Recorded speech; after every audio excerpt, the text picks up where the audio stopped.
जो उर्दू का एग्जामिनर है उसका इश्किया मिजाज होता है।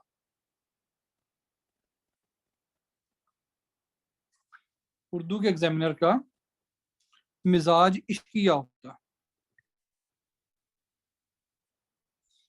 उर्दू के एग्जामिनर का जो मिजाज है वो कैसा होता है? इश्किया मिजाज होता है। और इश्क दो तरह का, एक हकीकी इश्क और दूसरा मजाजी इश्क। दोनों का आपने अपने जहन में रखनी है बात। मैं चूंकि रिकॉर्डिंग अब स्टार्ट हुई है, मैं इसको एक स्ट्रॉन्ग जो है ना देता हूँ। उर्दू लाजमी के पेपर को समझने के लिए सबसे पहले एग्जामिनर की साइकी समझें। एग्जामिनर वो बंदा है जिसने एमए उर्दू किया है, उसके बाद उसने एमफिल उर्दू की है, पीएचडी उर्दू की है। और आम तौर पे मैं लफ्ज आम तौर पे इस्तेमाल करता हूँ, इसका मतलब एक्सेप्शंस आर ऑलवेज देयर। ये बंदा पाकिस्तानियत को बतौर कौम पसंद करता है। ये बंदा फारसी और अरबी तरकीब को पसंद करता है। ये इश्किया मिजाज रखता है और इश्किया मिजाज के अंदर अपने ठरक को छुपाने के लिए कभी कभी शायरों की जो अजीबोगरीब बातें होती हैं उनको इश्क हकीकी से ताबीर कर देता। मजहबी तबीयत का हामिल होता है, मजहबी तबीयत का हामिल होता है। इसके अलावा उर्दू का कौमी जुबान होते हुए भी अंग्रेजी के मातहत होना, ये इसे नाकाबिल कबूल है। इसके ऊपर दो बातें हैं इसके ऊपर। एक तो उर्दू मीडियम के ये हक में है कि किताबें उर्दू मीडियम में होनी चाहिए, और दूसरा दफ्तरी जुबान जो है ना उर्दू में होनी चाहिए। जो कागजी है, जो आपके लेटर्स जारी होते हैं, ये उर्दू में होने चाहिए। ये इस बंदे की साइकी है। खुरम वेट कीजिएगा, मैं इन सवालों को अभी जवाब लेता हूँ। तो जब आपने पेपर अटेम्प्ट करना है, अच्छा ये इश्किया मिजाज है तो थोड़ा सा शायराना पन इसके अंदर होगा, शायरी को पसंद करेगा। लेकिन जो शायरी है, अच्छा इसमें एक और भी है, खाइफ है ये किस चीज से? मॉडर्न फेसबुक की शोरा से। ये समझता है कि जो फेसबुक की शोरा है इनको इन्फीरियर जो है ना वो मखलूक समझता है। और इन्फीरियर मखलूक समझ के ये कहता है कि ये क्या कर रहे हैं, जुबान के साथ ज्यादती कर रहे हैं। लिहाजा ये जितने भी आपने शेर याद किए हुए, तहजीब हाफी के, अली जरियून के, अतबाफ अबरक के, वो बच्चा मुर्शद वाला क्या नाम है उसका, अफकार अलवी के, ठीक है, इन सारे लोगों को इन सारे लोगों को आपने साइडलाइन कर देना। इनमें से किसी की भी किसी बात को भी आपने इसके अंदर जो फेसबुक की शोरा हैं और जो मॉडर्न शोरा हैं इनको कोट नहीं करना। फेसबुक के ऊपर मौजूद शोरा में से आप जिनका रेफरेंस दे सकते हैं किसी भी जगह पे, वो पहले नंबर पे अब्बास ताबिश जो आजकल जिंदा शोर है उनमें से। इसके अलावा एक बंदा है जिसका नाम है अख्तर उस्मान, जो आजकल के रिकॉग्नाइज्ड पोएट है। जॉन इलिया का नाम भी ना लेना भाई पेपर में। तीसरे नंबर पे जो नाम है वो इफ्तिखार आरिफ का है। जॉन इलिया जो है ना, ये इसने लोगों की उर्दू खराब की है। जो ये अरबी और फारसी तरकीब वाली मुश्किल मुश्किल शायरी होती थी जिसको पढ़ के जिसके मल्टी फोल्ड मीनिंग होते थे, तो वो जो मीनिंग्स के अंदर एक मल्टीपल चीजें होती थी, जो शायरी का एक वो उनसर होता है, वो इसने जॉन इलिया ने खत्म किया। तो ये आपने इसको आइडियलाइज नहीं करना। जिंदा शोरा में से फिर एक जफर इकबाल है, ये आफ्ताब इकबाल का जो अब्बा है। नंबर 5 जफर इकबाल का शेर है, झूठ बोला है तो उस पर कायम भी रहो, आदमी को साहिब किरदार होना चाहिए। तो जफर इकबाल जो है ये मॉडर्न शोरा में से एक्सेप्टेड वो है। जफर इकबाल का मैंने आपको बताया, इफ्तिखार आरिफ बड़े अच्छे शायर हैं, अख्तर उस्मान है, अब्बास ताबिश हैं। और आजकल के जिंदा शोरा में से आपने बस यही है। एक तनकीद निगार हैं, कोई फारूकी हैं इंडिया के अंदर, तो उनका मुझे ज़्यादा आइडिया नहीं है। तो आप अगर कहीं पे कोई चीज़ बात रेफरेंस कोड करना चाह रहे हो तो शायरों में से आप इनकी कर सकते हैं। ये लोग ऐसे हैं जो इसके अलावा जिंदा शुअरा में से आपने किसी को ये नहीं कहना कि ये अच्छा शेर है कि इसके ये अच्छे शुअरा में शुमार होता। साइड पे करें किसी का भी आपने, ये जितने फेसबुक की शुअरा हैं इनको आपने साइड पे करना, इनकी किसी बात को चीज़ों को पढ़ना नहीं। ना कोट करना पेपर में। ये था पेज 1 हमारा।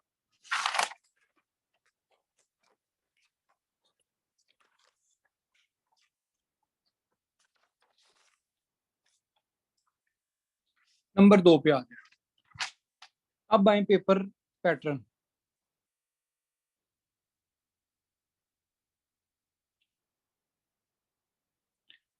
जब हम पेपर पैटर्न की बात करते हैं तो आपने मेरे साथ देखना है इसमें क्या क्या चीजें आती हैं, और मैं फिर हर हिस्से को अलग अलग इलेबोरेट करूंगा। नंबर 1, दुरुस्ती। ये दुरुस्तगी नहीं होता, ये लफ्ज दुरुस्ती है, ये याद करना है। दुरुस्ती का मतलब होता है करेक्शन, दुरुस्तगी गलत है। ये दुरुस्ती ठीक है, दुरुस्तगी गलत है। तो जुमलों की दुरुस्ती होती है, दुरुस्तगी नहीं होती। ये आपका 10 नंबर का सवाल होता है। नंबर 2, मुहावरे। ये आज जुमलों में इस्तेमाल करने होते हैं, ये 15 नंबर का सवाल होता है। नंबर 3,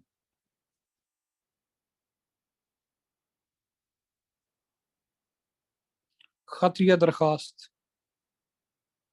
ये भी 10 से 15 नंबर की होती है। नंबर 4, शेरों की तशरीह। नंबर 5, तलखीस। नंबर 6, मजमून। नंबर 7, अंग्रेजी से उर्दू तर्जुमा। मजमून होता है 30 नंबर का, अंग्रेजी से उर्दू तर्जुमा होता है मेरे ख्याल 10 नंबर का, तलखीस होती है 20 नंबर की, कभी 15 नंबर की, उसकी मर्जी है, चेंज कर सकता है। शेरों की तशरीह 15 नंबर की होती है। खत या तो बिल्कुल, खत या दरखास्त या तो बिल्कुल नहीं आएंगे, या आए तो 10 नंबर के आएंगे। तो इस तरह से करके ये 100 नंबर पूरे होने हैं। आप लोगों ने सिर्फ इस चीज पे नहीं रहना कि जी पास्ट पेपर में ये चीजें नहीं थी तो हम इसको ना तैयार करें। खत या दरखास्त का पैटर्न भी आपने तैयार करना साथ में। ये बात सबको समझ आ गई है? दुरुस्ती, मुहावरे, खत और दरखास्त, शेरों की तशरीह, तलखीस, मजमून, अंग्रेजी से उर्दू तर्जुमा। हम सबसे पहले आते हैं नंबर 1 पे, जो हमारे पास सवाल है। अच्छा, तरतीब, सवाल हल करने की तरतीब क्या होगी आपकी?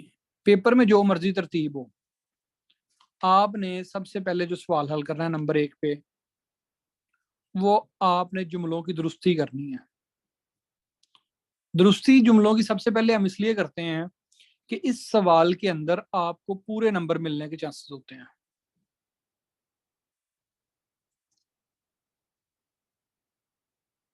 तो हम पहले वो सवाल हल करेंगे उर्दू के अंदर जिनमें पूरे नंबर आने के चांसेस होते हैं। दुरुस्ती के बाद हम लिखेंगे मुहावरे। ये भी जुमलों में अगर आपने ठीक इस्तेमाल कर लिया तो पूरे नंबर आ सकते हैं। फिर तीसरे नंबर पे हम करेंगे तलखीस।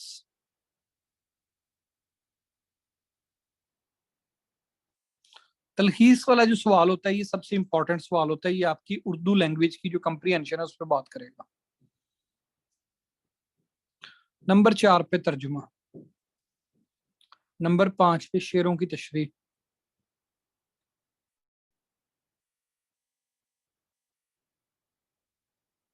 और नंबर 6 मजमून। मजमून को आपने सबसे एंड पे करना। तो जुमलों की दुरुस्ती आप स्टार्ट में कर लेंगे, ये 10 होते हैं, आप इसके लिए 10 मिनट लगा दें। मुहावरे आपके 5 होते हैं, एक जुमला लिखने में 2 मिनट भी लगे तो 10 मिनट में मुहावरे हो जाएंगे। तलखीस जो आपने करनी है ये आपने 25 मिनट में करनी है। 25 मिनट में तलखीस करनी है। प्रेसी के वही रूल हैं जो अंग्रेजी प्रेसी के रूल हैं। तर्जुमा आपने 15 मिनट में करना है। कितना टाइम हो गया? 25 और 15 40, 40 और 10 50 और 10 60। 1 घंटे के अंदर ये 4 सवाल आपने हल करने हैं पेपर में। जो शेरों की तशरीह है इस पे आपने लगाने हैं 45 मिनट, और मजमून पे आपने लगाने हैं 1 घंटा तकरीबन। इस तरतीब से आप पेपर हल करेंगे तब जाके ही आपका पेपर ठीक हल होगा। अब आप कहेंगे कि खत और दरखास्त कहाँ गया। ये अगर आ जाए तो आपने खत और दरखास्त अगर आ जाए, आमतौर पे अभी तक आता नहीं है, अगर आ जाए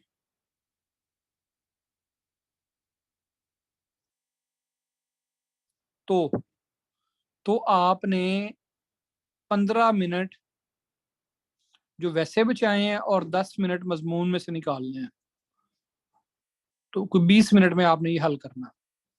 अगर आ जाए तो 20 मिनट में। ये जो ऊपर मैंने टाइम लिखा है इसमें आपके पास टोटल कितने टाइम है, 10 और 10 20, 20 और 25 45, 45 और 15 60। ये 1 घंटा है, फिर 1 घंटा इसका, 2 घंटे 45 मिनट, ये 15 मिनट हमने खातिया दरखास्त के लिए बचाए थे। तो 5 मिनट आप मजमून में से और निकाल सकते हैं ताकि आप खातिया दरखास्त को अच्छा लिख सकें। और अगर खातिया दरखास्त आ जाए तो ये आपने तलखीस के फौरी बाद या फिर तर्जुमे के फौरी बाद लिखनी है। ये दो जगह हैं इसकी, खातिया दरखास्त की। इसको आप यहाँ पे लिख सकते हैं। मैं इसकी तरतीब पे इतना जोर क्यों दे रहा हूँ कि जनाब इसको इस तरतीब में हल करें। तरतीब पे जोर देने की वजह यह है कि अगर आपको जुमलों की दुरुस्ती आती है और उसमें पूरे नंबर आ जाएं, मुहावरे आते हैं और उसके सेंटेंसेस ठीक हो जाएं, तलखीस अच्छी आती हो तो वो अच्छी हो जाए आपकी, तो ऑटोमेटिकली तर्जमा, शेरों की तशरीह और मजमून, ये जो दो सवाल हैं इसमें आपने जो लिखा होगा उसके मुताबिक नंबर मिलने हैं।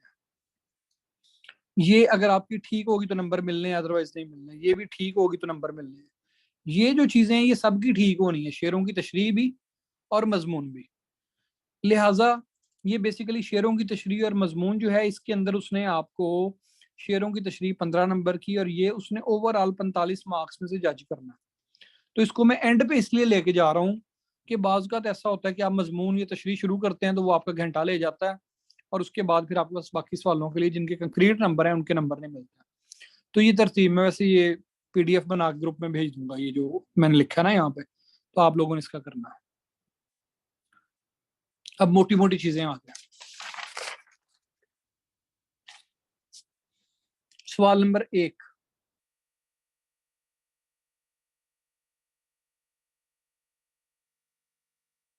जुमलों की दुरुस्ती। इसमें मुमकिन गलतियां कौन कौन सी होती हैं। नंबर 1, वाहिद और जमा की गलती होती है।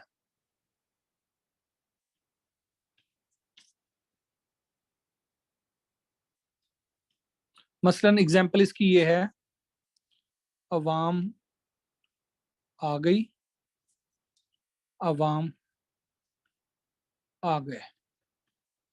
अवाम आ गई गलत है, अवाम आ गए दुरुस्त है उर्दू में। तो पहली गलती कौन सी हो सकती है, वाहिद और जमा की। अवाम आ गई सिंगुलर लग रहा है, अवाम आ गए जमा लग रहा है। इसी तरह से ये गलती इससे मिलती जुलती होती है, वो होती तस्गीर और तानीस की गलती।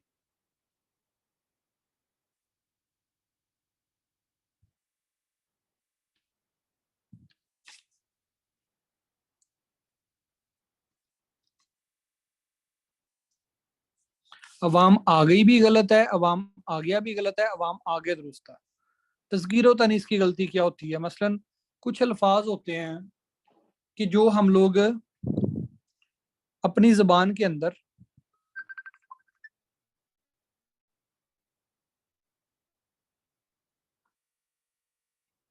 अपनी जबान के अंदर यूजुअली गलत बोल रहे होते हैं।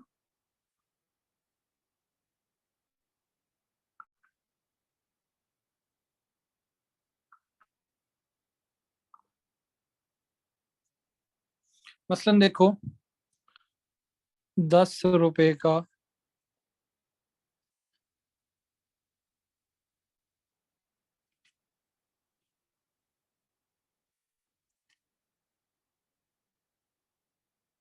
ये ठीक है या गलत है, ये तस्गीर और तानीस की गलती होती है। इसके अलावा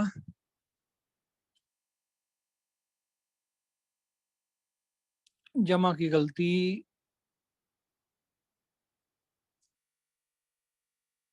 जमा की गलती कैसे होगी मैं अभी समझाता हूँ आपको एग्जांपल से।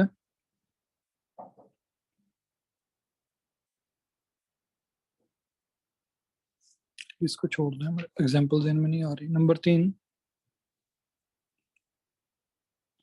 अंग्रेजी में कहते हैं रिडंडेंसी इस गलती को, उर्दू में कहते हैं तकरार। ये क्या होती है? जैसे हम कहते हैं आबे जमजम का पानी, ये गलत है। या ये होगा आबे जमजम, या ये होगा जमजम का पानी। ये दोनों गलत है। तो तीसरी गलती होती है रिडंडेंसी की। ठीक है, तो इस चीज का भी आपने देखना है, इसकी मिसालें भी आपको मिल जाएंगी।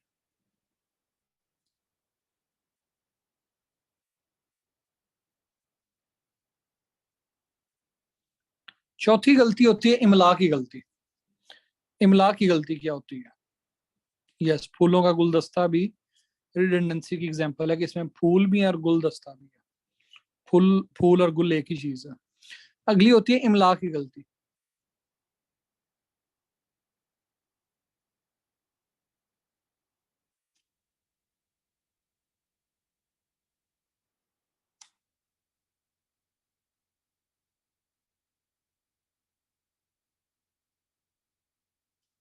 अब देखो, सही और सही दोनों की आवाज सेम है, लेकिन इसका इस्तेमाल डिफरेंट है, इसका इस्तेमाल डिफरेंट है। तो वो जहां पे सही इस्तेमाल होना होगा वहां पे ये वाला सही इस्तेमाल कर जाएगा, यहाँ पे ये वाला सही इस्तेमाल होना होगा वहां ये कर जाएगा। ठीक है, इस सही का मतलब होता है करेक्ट, इसका मतलब होता है एंड।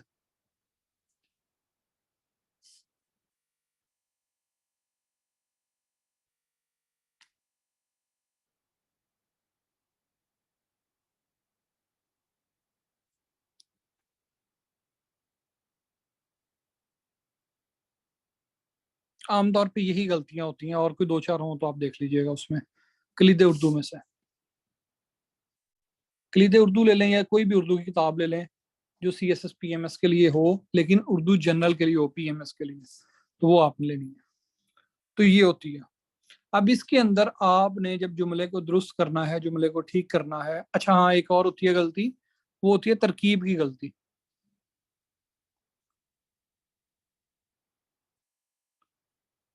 तरकीब क्या होती है? तरकीब होती है दो अल्फाज का मिलाकर एक सांस में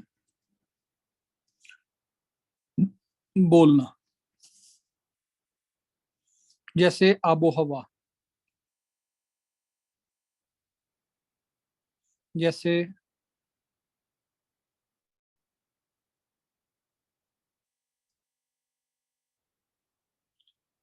अ,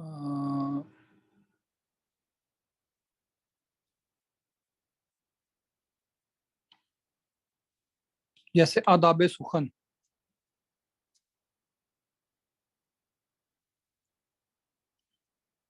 अदाब के नीचे जेर है। अब देखो यहाँ पे या हमने वाव के जरिए मिलाया, या जेर के जरिए से दो लफ्जों को मिलाया। वाव वाले तो हो गए ना, ऑलरेडी हो गए। तो इसमें तरकीब का रूल ये होता है कि आपके तरकीब के अंदर जो दोनों अल्फाज हैं, दोनों का जो ओरिजिन है, वो या तो फारसी और फारसी लफज हो, या अरबी और अरबी हो, या फारसी और अरबी हो। ये तीनों तरकीब ठीक है वाव के साथ मिलाने के लिए। ये तीनों तरकीब ठीक है, ये तीनों तरकीब ठीक है। लेकिन जैसे आपका कोई हिंदी का लफज हो, जैसे हिंदी का लफज है मट्टी। अब ये हिंदी से आया है उर्दू में। अब मट्टी के साथ आप मट्टी वा पानी कहेंगे तो गलत हो जाएगा, लेकिन आबो गिल कहेंगे तो ठीक हो जाएगा, क्योंकि आब और गिल, ये गिल के नीचे जेर है। आप आबो गिल कहेंगे तो ठीक हो जाएगा, क्योंकि आप भी फारसी का, गिल भी फारसी का। मट्टी वा पानी नहीं कहेंगे, मट्टी और पानी कहेंगे।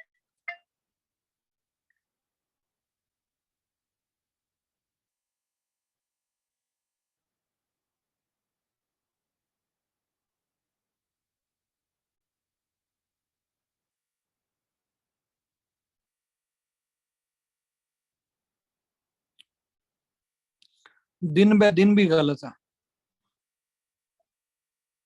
रोज बरोज। ठीक। तो ये आपको समझ आ गई, तरकीब की गलती होती है, आमतौर पे यही गलतियां होती हैं आमतौर पे, यही गलतियां होती हैं जो मैंने बताई हैं।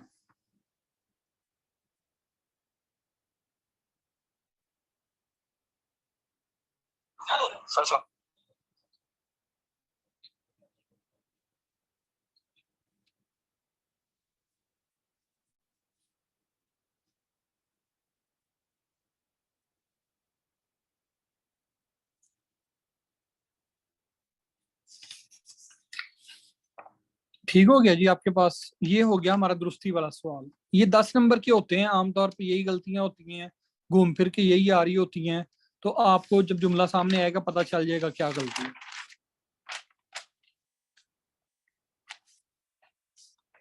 दूसरा है जी,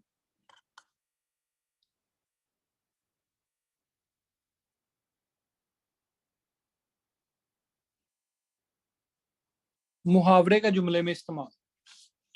जब आप कहते हैं मुहावरे का जुमले में इस्तेमाल, तो सबसे पहले नंबर 1 पे देखें, जो फिगुरेटिव एक्सप्रेशन होता है इसमें पहले नंबर पे आता है मुहावरा, नंबर 2 पे आता है ज़रबुल मिसल,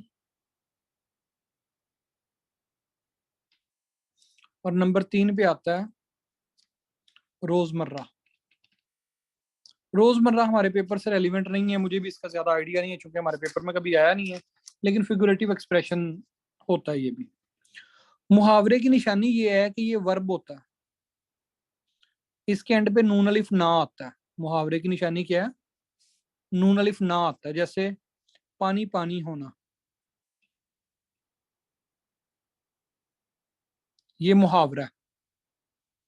और जो ज़रबुल मिसल होता है ये मुकम्मल जुमला होता है, इसके लफ्जों की तरतीब में आप फर्क नहीं डाल सकते। मसलन अब पछताए क्या होत,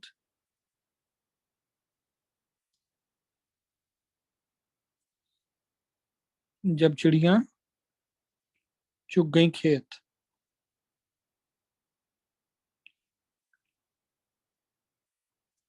ये ज़रबुल मिसल है और ये आपका मुहावरा है। तो वो कहता ये है कि मुहावरों को जुमलों में इस्तेमाल करो, लेकिन कभी कभी उसमें ज़रबुल मिसल भी दे देता है। जब वो ज़रबुल मिसल देता है तो उसका नुकसान क्या होता है कि स्टूडेंट्स जो होते हैं ज़रबुल मिसल की लफ्जों की तरतीब को चेंज कर देते हैं। मसलन वो यही बात है ना, ये इसको लिखते हुए जुमला बनाते हुए कहेंगे कि असलम ने, उर्दू में सबसे ज्यादा लफ्ज असलम इस्तेमाल होता है उर्दू लिखने में, पढ़ाई पर तवज्जो ना दी और फेल हो गया, अब पछताने से क्या होगा जब चिड़ियां चुग गईं खेत। ये गलत है। क्यों गलत है? क्योंकि इसमें जो इसकी तरतीब है वो आप लफ्जों को चेंज तब्दील नहीं कर सकते। लेकिन जो मुहावरा है, मुहावरे के अंदर चूंकि वर्ब होता है तो वर्ब को आप डिफरेंट शक्लों में इस्तेमाल कर सकते हैं। मुझे सामने देखकर मेरे दोस्त पानी पानी हो गए।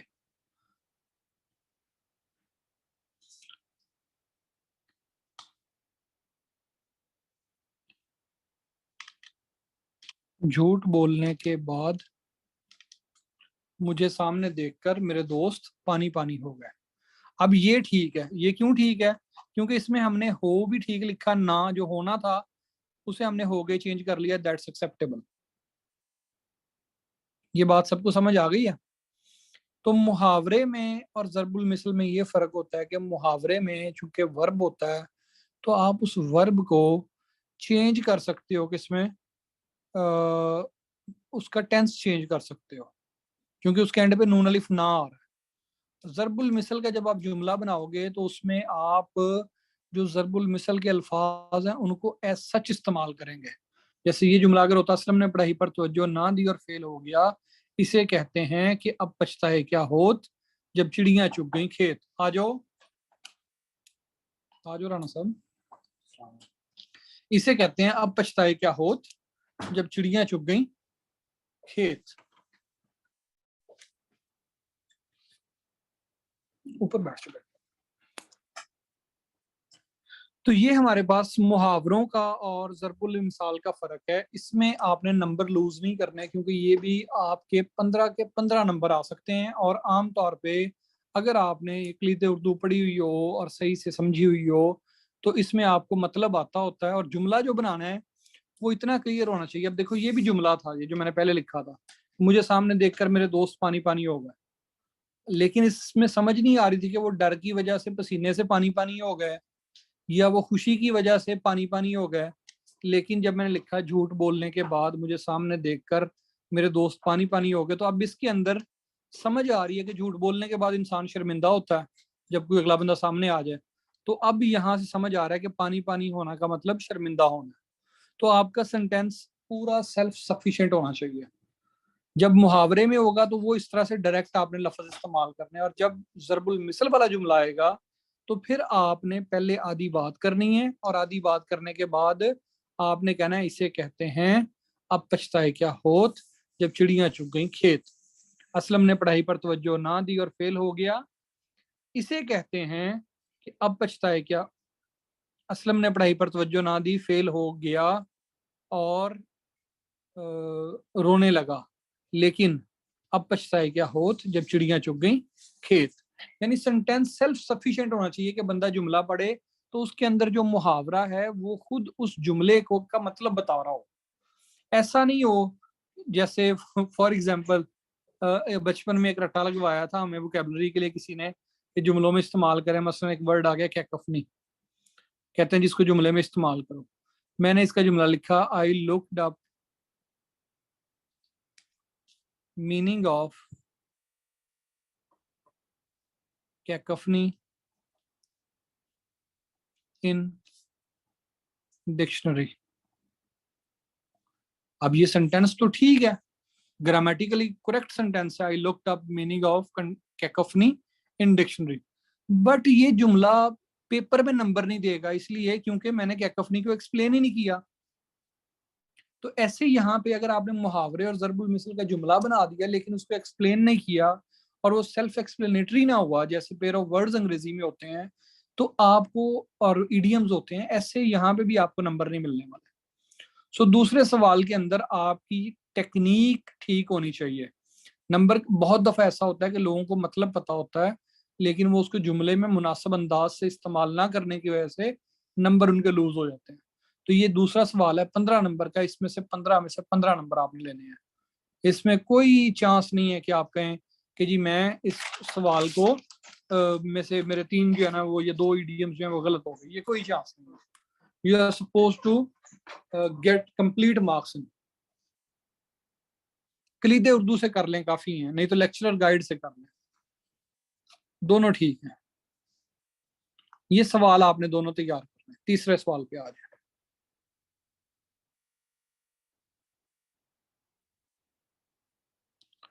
तलखीस प्रेसी। तलखीस के वही सेम रूल्स हैं जो आपके इसके अंदर हैं अंग्रेजी प्रेसी में, कोई फर्क नहीं है। इसमें आपने सबसे पहले देखना है कि ऑर्डर क्या दिया गया है। ऑर्डर जो है अगर दिया गया हो कि 1/3 बनाएं, 1/3 बनाएं, तो फिर आपने 1/3 बनानी है। अगर ऑर्डर में ये कहता है कि 500 वर्ड्स का पैरा है और कहता है जी 100 लफ्जों से ज्यादा ना हो,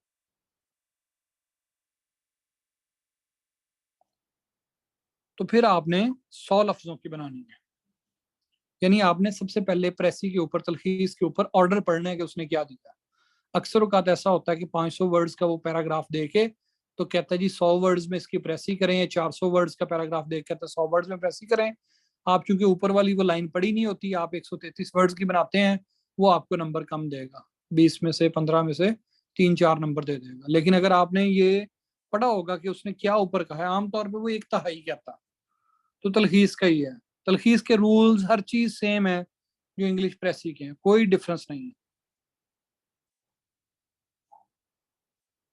अगला सवाल है हमारा मजमून।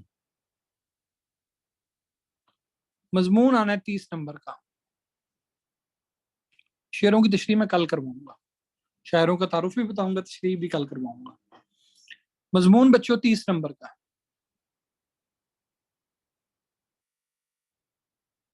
30 नंबर का ये जो मजमून है आपने 1 घंटे में हल करना है। आपके पास 1 घंटा टाइम बचाना है आपने इसके लिए। और इसकी आपने आउटलाइन बनानी है। आउटलाइन को उर्दू में कहते हैं खाका। और खाका क्या होगा? मसलन कहता है जी माहौलियाती आलूदगी। इस टॉपिक पे आ गया जी एनवायरमेंटल पोल्यूशन। तो ये टॉपिक है, आपने यूं लिखना है, इसकी हेडिंग देनी है, इसके ऊपर वो जो लगाते हैं साइडों पे ये नहीं लगाने। नंबर 1 पे आप लिखेंगे तारुफ, जिसे आप इंट्रोडक्शन कहते हैं। नंबर 2 लिखेंगे माहौलियाती आलूदगी के असबाब। उस पर आप लिखेंगे, रोमन लिखने की बजाय लिखेंगे अलिफ, कार्बन डाइऑक्साइड, बे फलां, जीम फलां, दाल फलां, इस तरह से। फिर तीसरे नंबर पे लिखेंगे माहौलियाती आलूदगी के असरात। फिर उस पे ऐसे लिखेंगे अलिफ, बे, जीम, दाल। ठीक है जी। फिर चौथे नंबर पे आप लिखेंगे माहौलियाती आलूदगी का सदेबाब। जो भी आपका इशू बेस्ड ऐसे होगा उसमें सोल्यूशन के लिए वर्ड सदेबाब इस्तेमाल होता है। उसमें फिर एक अलिफ, बे, जीम, दाल, और एंड पे 6 नंबर पे आप लिखेंगे, 5 नंबर पे हासिले बहस,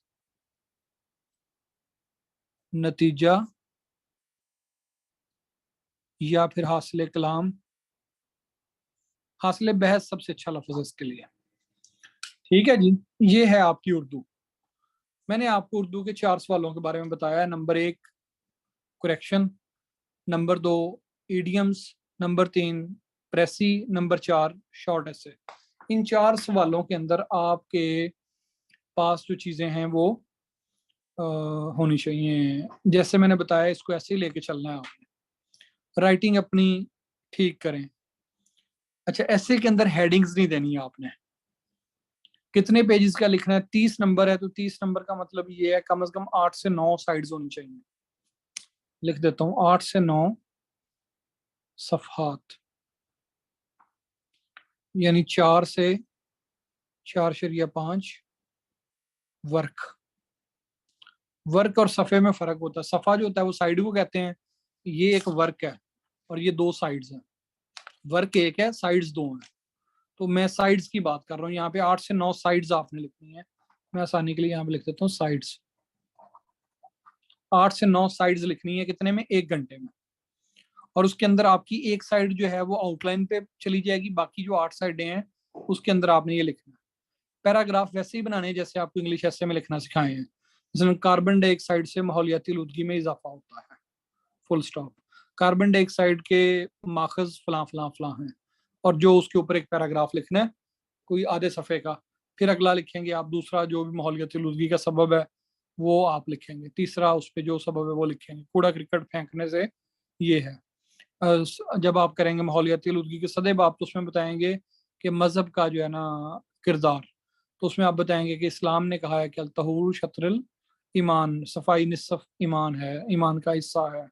लिहाजा इस्लामी असूलों को और अकदार को अपनाकर माहौल को साफ किया जा सकता है। बला बला बला जो आपके जहन में आता है, लिखते जाए, सब ठीक है। हेडिंग्स नहीं देनी है आपने। इंग्लिश ऐसे में जैसे नहीं देते ऐसे उर्दू ऐसे में देनी, लेकिन आउटलाइन जरूर बनानी। That's it for English today. 6:05 पे हम स्टार्ट करेंगे आपका अगला जनरल साइंस वाला पोर्शन। और आपके मैं क्वेश्चंस के आंसर कर लूं, फिर मैं ब्रेक लेके दोबारा भी आऊंगा। खुलासा भी ठीक लफ्ज है, यस। अच्छा जी, कहते हैं सर उर्दू के पेपर में कोई इंग्लिश लैंग्वेज की कोटेशन उर्दू ट्रांसलेशन के साथ यूज कर सकते हैं? बिल्कुल कर सकते हैं, खुर्रम इमरान। फिर जनाब सवाल है सर, ज़रबुल मिसल मुहावरे कलीदे उर्दू से कर लें तो काफ़ी है? यस काफ़ी है, आउटलाइन बनाए बगैर भी किया जा सकता है। जुनैरा, जब ये कहा जाता है कि आउटलाइन बनाओ तो वो इसलिए कहा जाता है ताकि वो आपको नंबर अच्छे दे। वैसे लिखेंगे तो वो 30 में से आपको नंबर देगा 10, आउटलाइन लिखेंगे तो वही 10 की जगह 20 नंबर दे देगा। ऐसे कितने पेजेस का होना चाहिए मैंने बता दिया आपको। खुलासा भी ठीक है, यस ठीक है। हेडिंग्स नहीं देनी है, ऐसे में शेयर भी लिखने होंगे, अगर आते हैं तो ज़रूर लिखें। Expected date of exams, expected date of exam अभी तक जो मैंने हिसाब लगाया, ये कोई इन्फॉर्मेशन नहीं है, एनालिसिस है, may be wrong.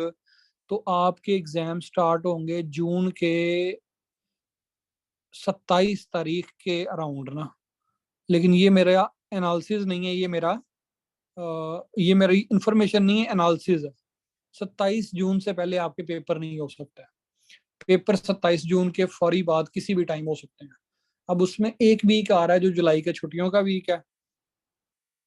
What is this source? ऐसे को कब से सबसे डिफरेंट बनाने के लिए कोई टिप्स ऐड करते हैं, लिखेंगे तो सब। ऐसे का कोई सोर्स नहीं होता, वही जो पाकिस्तान अफेयर्स पढ़ा है, इस्लामियात पढ़ी है वो। मुझे लगा पूछ रही है कि आपकी ये जो बात कर रहे हैं इसका सोर्स क्या है। सॉरी।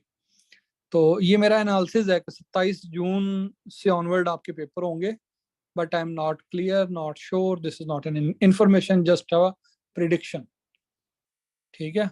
कोई बस कलीदे उर्दू किताब लें, उसको पढ़ें, इससे ज्यादा उर्दू के लिए पढ़ने की जरूरत नहीं। उर्दू में प्रैक्टिस चाहिए आपको, सिर्फ प्रैक्टिस ठीक है तो दैट्स सफिशिएंट। हम मैं आता हूँ 6:05 पे, जो सवाल है बचा लें। 6:05-7 पे आता हूँ, साइंस पढ़ते हैं हम।